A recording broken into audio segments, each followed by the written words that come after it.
kids here. My kids get health care here. I trust the doctors that I send my kids to. I trust the doctors who take care of me and my wife. And part of that is that, part of the reason I trust them is that over the last 25 years, things have gotten a lot better here. We have very good quality health care here.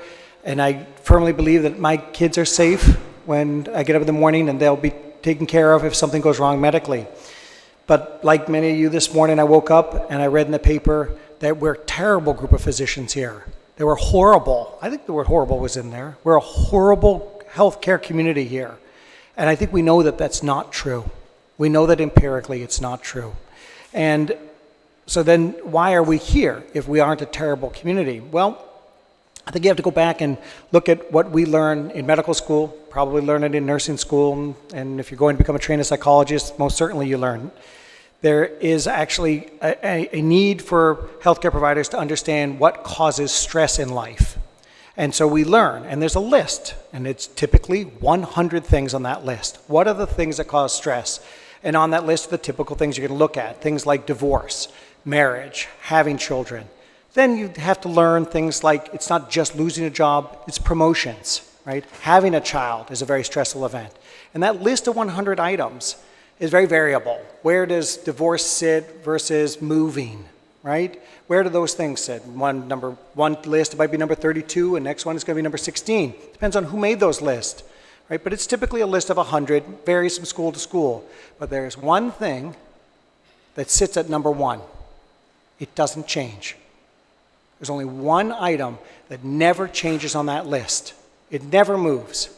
It's the very top of that list every single time. It's the death of a child. It's the worst and most horrific thing that can happen to any human being, period. Right? I get choked up thinking about it. Right? I got 4 kids. And somebody said to me the other day, I can't even think about that. I've got a 5-year-old. Don't talk about it. And I said, I got 2 25-year-olds, I can't think about it. And I have younger kids too.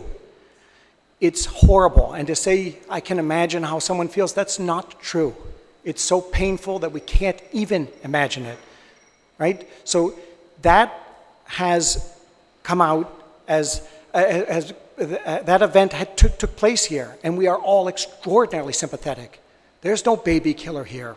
There's no one here who's sitting and saying, I don't care. We all care. It's a natural human emotion. We all went into healthcare because we wanted to help people, to prevent those things. In fact, if you ask someone coming into medical school, the number one choice they want is to be pediatricians, to help kids. Now, we don't always stay in that, but it's incredible that people do and take care of kids knowing that sometimes things don't go right. So if it's not true, then what is true? If we're not all bad, if the healthcare community is not filled with horrible people, what is true? Well, I think it is, if you stop and you think about it, is there anyone in here really who's lived with me here on this island that I call home? I go home every day at 5 o'clock. This is where I live. Has healthcare gotten better over the last 25 years here? I don't think there's a single person who can honestly say it has not gotten better, remarkably so. When I moved here, there's no CAT scan. Now we have 5 MRIs. 5 MRIs here. So access to high quality health care, that has completely and utterly changed over the last 25 years. And you might even say, what about over the last 20, 15, 10? Doesn't matter. We all know it's getting better and better. I remember a time when they were having trouble getting air traffic controllers to come out here. Maybe people remember 20 years ago. And the reason they didn't want to come, because they didn't have access to good health care for their families. No one says that now. I don't want to move to Guam because of the horrible health care that they have there. We don't have a problem doing that. We have good quality health care. Perfect? No. But for an isolated island community, yes. We have incredibly good health care here. And I like to think that that is because this healthcare community wants it that way. We want better health care for you, for all of us, for my kids, right? So we have self-governed ourselves. And the Guam Board of Medical Examiners, which has been accused of being extraordinarily unethical, is not such a body. Instead, that is a body that is made up of 7 individuals who put themselves to a certain extent in the firing line because we need to judge our colleagues. But that's what we're supposed to do.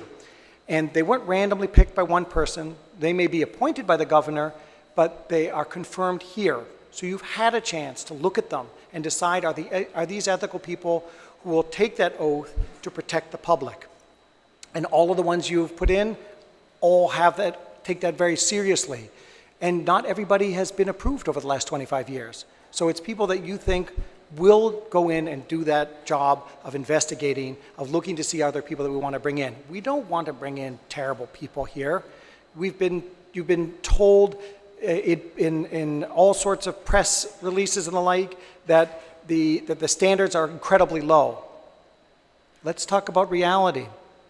When you go to look at the standards as they're set nationally in each state, you can go to California, you finish high school 4 years, finish medical school 4 years, and then, high school 4 years, medical school, college 4 years, medical school 4 years, and then you have to do an additional year of training in California before they'll give you a license. In Pennsylvania, you have to do 2 additional years of training before you'll give you a license. In Michigan, 3.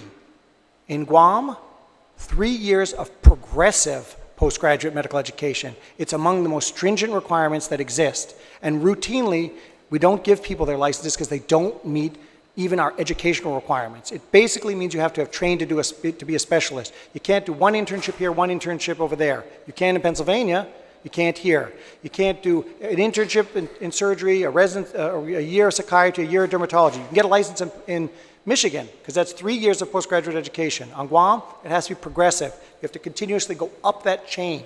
So no, we have an incredibly restrictive and high bar to cross before you can get a license here.